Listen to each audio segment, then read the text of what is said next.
Мына сұлу ғаламды сақта, Құдай. Сол болсыншы беретін сыйың маған.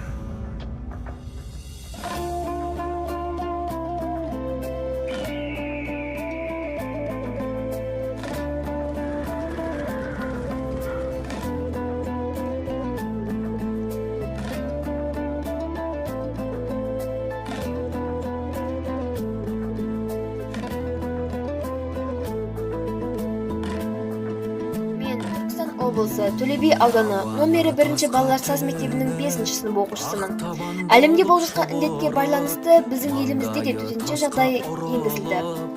Соған байланысты еліміздегі барлық білім ордаларында қашықтықтан оқуға көшті. Төле би ауданы номері 1 балалар саз мектебі де қашықтықтан оқып жатырмыз. Біз біргеміз, біз үйдеміз, бірігіп бәрін жеңеміз.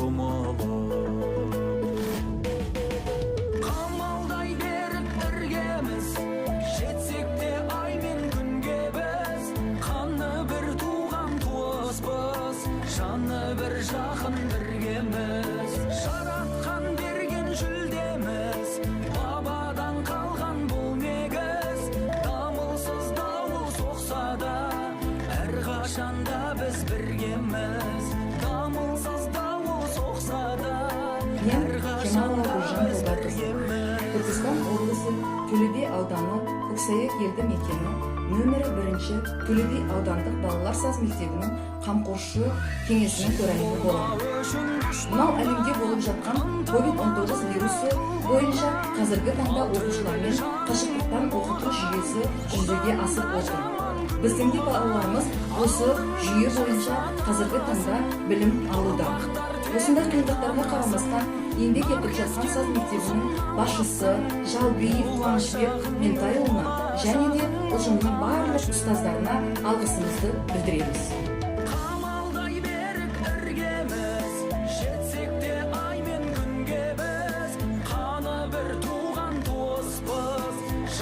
Бір жақын біргеміз, жаратқан берген жүлдеміз, бабадан қалған бұл негіз, дамылсыз дауыл соқса да.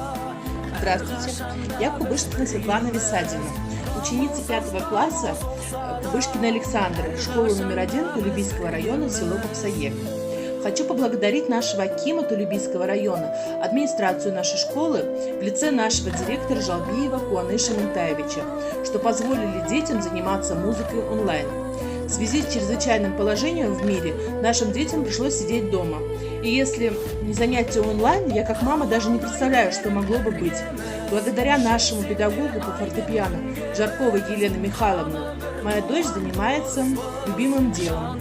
Уроки проходят очень интересно. Дочь с педагогом разбирает много новых произведений. Я желаю всем родителям освоить онлайн-уроки, так как наши дети не просто сидят дома, а развивают и получают новые знания. Спасибо большое. Біз бұл қиындықты да еңсереміз. Ең бастысы біргеміз, үйдеміз.